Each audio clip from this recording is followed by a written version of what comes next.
climb every mountain,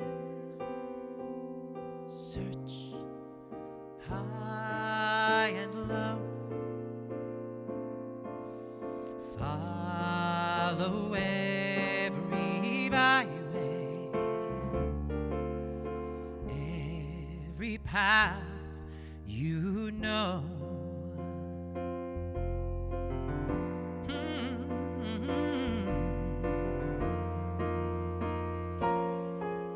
Climb every mountain, ford every stream, follow every rainbow, till you find your dream, a dream that will need all the love you can give.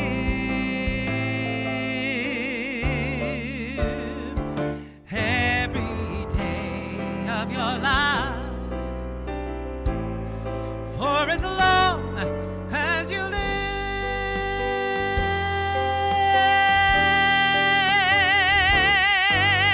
climb every mountain, ford every stream, follow every rainbow, till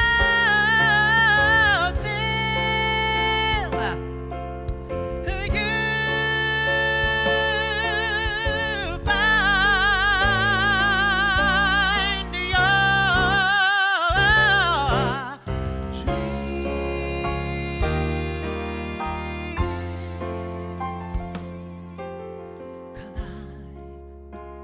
every mountain,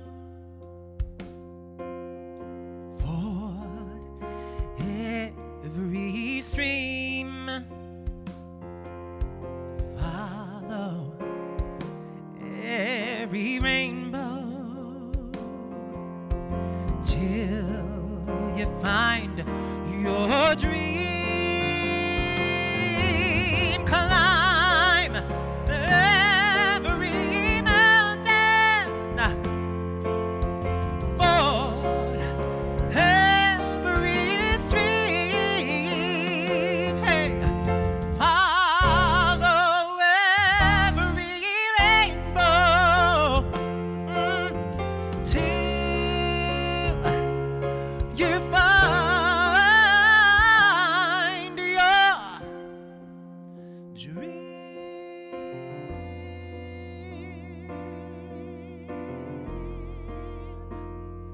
Find your dream.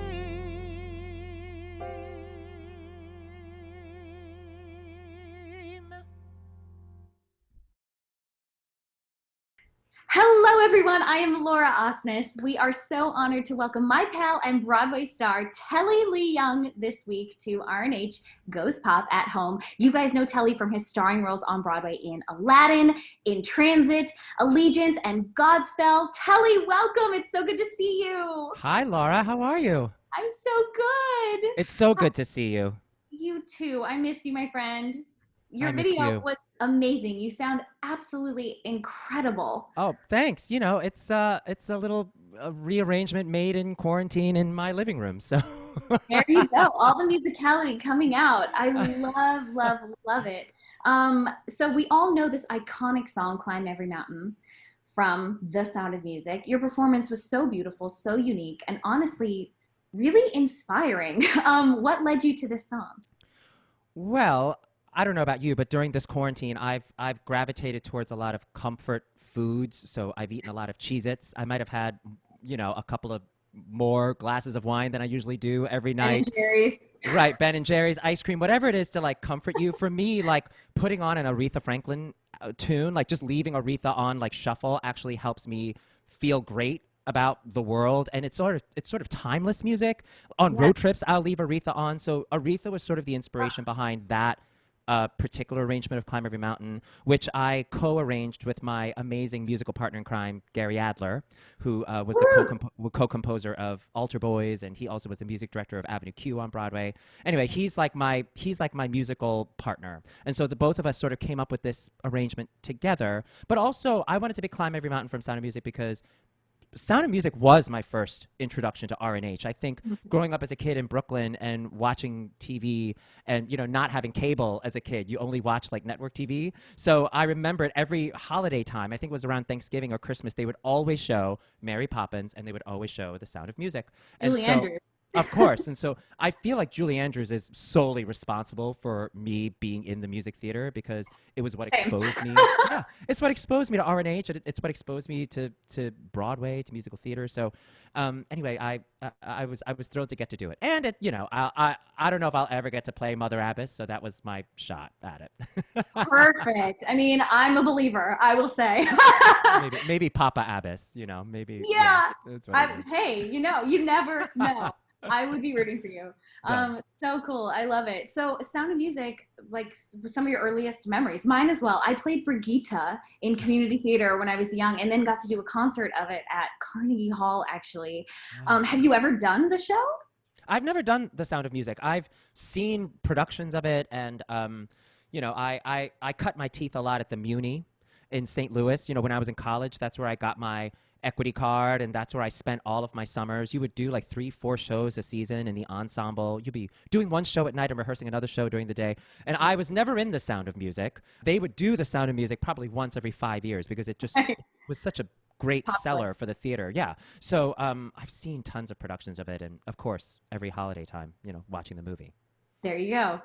It's so cool when especially I think all these classic R&H shows have familial nostalgic ties to our childhood, Yeah. in addition to inspiring us to do what we do. Do you have any other like Rodgers and Hammerstein like dream roles maybe, or shows that you would want to do? You made your Broadway debut doing Flower Drum Song, Oh my right, gosh, which is that an R&H show. absolutely. And that I remembered, at the time, Ted Chapin was a big champion for that revival. And also Mary Rodgers was a big champion for that revival. And it combined, and David Henry Hwang sort of did a revisal. So it was not the original book. David came in and sort of reworked the book to make it much more about an immigrant story coming to America, being assimilated in America, what it means to be straddling your Chinese culture and sort of assimilating to a new one, and being sort of a hyphenated person, which is what I am. I grew up in New York. I am Chinese American. My parents are immigrants, and they are from China. So whenever I went home after school from 3 o'clock on, I lived a very traditional Chinese boy life, and I spoke Cantonese at home. And my daytime, when I went to school in Brooklyn, I was just an all-American kid speaking English in school and eating bologna sandwiches. And then you'd go home and eat a bowl of fried rice. That was sort of my life. So Wow. I related so much to that show, and I feel so lucky that that was my first Broadway show, and so lucky to be in that version of that show because I felt like David really brought it to took a modern day perspective to it and really told an immigrant story. And I love Ted Chapin. He's been a champion of mine as well. Like I feel like he kind of opened the door for me to get to do South Pacific, which was my first R&H Yeah. Broadway show. And I'm like, thank you for believing in me, seeing something in me, and giving me this opportunity. I, Um, I got to work with Ted recently at the 92nd Street Y.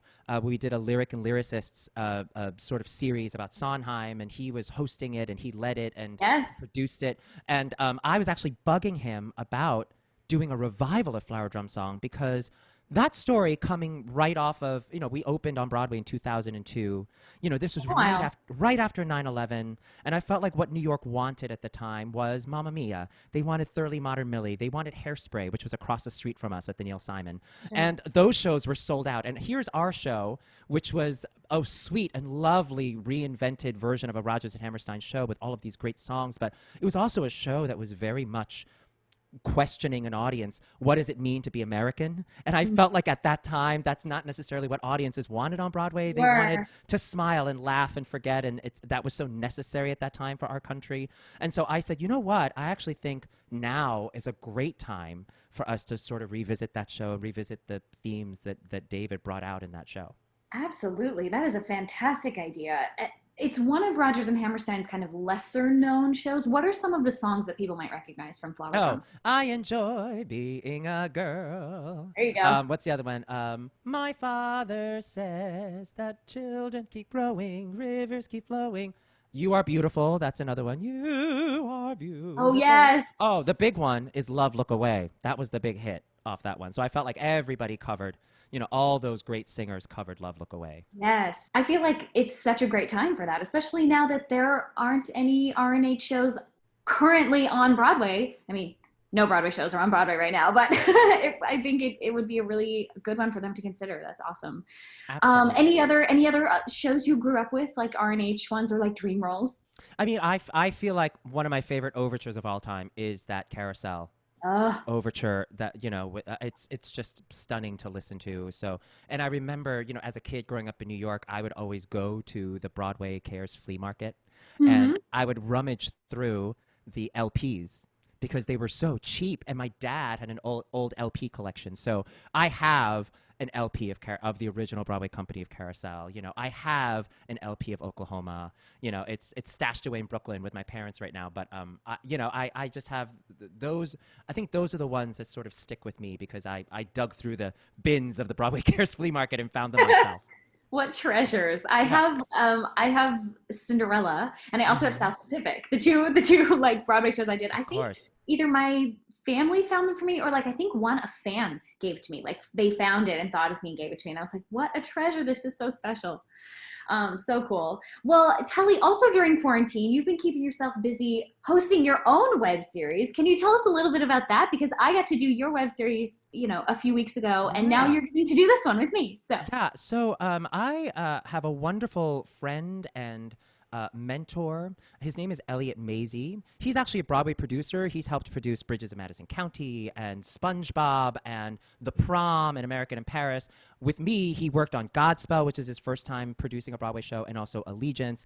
But he really comes from the world of learning and development. If you look him up on Wikipedia, they say he invented the term e-learning. When the internet was first coming out, he taught everybody to use the internet. wow. Everybody from Walmart to the CIA to McDonald's. So he's sort of a guru and sort of somebody people look to in the world of learning. And as we were heading into COVID, he said, you know what, Telly, what people in the corporate learning and development world need is a lesson on empathy and a discussion on empathy. And who better to lead a discussion about empathy than actors, than people from the other side of what it is that I do. Actors, it is their job to take themselves out of our bodies and out of our own perceptions and put ourselves in somebody else's shoes and walk a night, a performance in their shoes. And so that is exactly what empathy is. And so it's sort of become every Friday while people were working from home, we did sort of a Friday empathy happy hour that started off as a conversation. Then we started saying, hey, well, we're here. We have all these great Broadway folks. We might as well sing a couple of songs. It ended up being a great sort of like happy hour party songs, and the discussion around empathy sort of shifted from how do we deal with COVID to then the Black Lives Matter movement, and also how do we use empathy to further conversations about social and racial justice. Then we moved into, okay, how do we empathize with teachers and students who are going back to school this fall. So it's an ever changing conversation around, but the central theme of what we do is empathy, and people have a really great time. It's a free event, and it was originally geared towards corporate learning and development people, but we've had a lot of theater fans come on, and you were a guest. Beth Level has been a guest. Justin Guarini has been a guest. There have been so many wonderful Broadway friends that have signed on to this. This coming, we're going to have Liz Calloway as a guest, so it's been Lovely. really great. It's so cool. I love seeing how everybody's getting so creative and innovative during this time, continuing to share their gifts and spread musical joy. You also have you've made an EP. You've recorded some songs in the I midst of quarantine. I Tell us did. about So I did an EP of 5 songs, and it was completely made in quarantine and also inspired by the quarantine. I did it with Gary Adler, my musical partner in crime. While he was feeling a little blue one day, he wrote an original song called You Matter. And we said, great. He was like, I just wrote this song. Do you want to sing it? It's better than me croaking it out. I said, sure, I'll sing it. His partner that he lives with is J.J. Johnson, who played violin and viola on Cinderella, actually. He was in the Oh my pit of gosh. Cinderella. That was his Broadway Hello. debut. Yes, and he said, well, why don't we'll create a viola part. We'll put JJ on it. Then I said, you know what? I've been learning how to edit videos during this quarantine. So why don't we shoot a video and we'll post it on Facebook just for our friends and family. Well, in 12 hours, the thing got 12,000 views. It was So insane. cool. And I think it was because the song spoke to everybody's A, need to be creative, and B, it also spoke to sort of the roller coaster of emotions that everybody's feeling. And so we said, you know what, if we did this whole thing in quarantine, I bet you we can do another whole 4 songs and make it a fundraiser for Broadway Cares Equity Fights AIDS, because they've lost out on so many fundraisers. So we ended up recording 5 songs. We shot music videos for each song. We did a virtual EP release for Broadway Cares, which you can watch on YouTube. And the songs are now available for download on Spotify and iTunes. And revenue from the streaming and the downloads will continue to support Broadway Cares and all of the great work they're doing, especially with COVID-19 relief. So go, please check it out. For $4.99, it's money to a good cause, you know? You are absolutely amazing. Everybody's been asking me, like, how are you staying creative? How are you surviving without this? And I'm so inspired by our community doing all these things and learning new skills and challenging themselves to continue to like create a new art in this age, in the year 2020. So congrats on that. You are so Well, creative, innovative, and kind and empathetic and musical, as thank evidenced you. Thank you, in this Laura. video today and this interview. Thank you. I just think that this is such a unique time where, you know, yes, of course, I am missing Broadway and I'm missing live performances, but it's also a time that we've slowed down, and it's giving us a time to reevaluate and reassess and reset in a lot of ways. And if anything, I feel stronger and much more solid about my identity as an artist and as a storyteller and as a music maker. We are necessary. Of course, our medical professionals and our postmen and our grocery workers are essential, but artists are just as essential. We are needed in this time. Otherwise, we won't laugh, we won't be inspired, we won't smile, and I think that's just as important and just as essential. So I don't know, if anything, this time has made me sort of more solidified in why it is that we do what we do and why we do need to keep creating and keep being creative, you know? Yeah. Whether we have people buying tickets and a venue to sing at or not, like, we have to just keep doing it. Keep doing it. I love it. Well, Telly, thank you so much for joining us today. Thanks. That about wraps up our time. Thank you for your words of encouragement and also your awesome artistry. Such a gift to see you and to have you.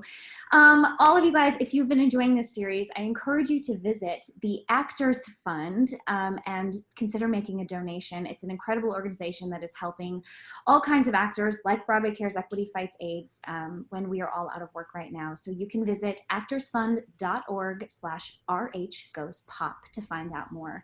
And continue to follow Rodgers and Hammerstein on all the social media channels to find out about the upcoming episodes. Thanks again, Telly. Have a good week, everybody. See you Take next care, time. everybody. Bye.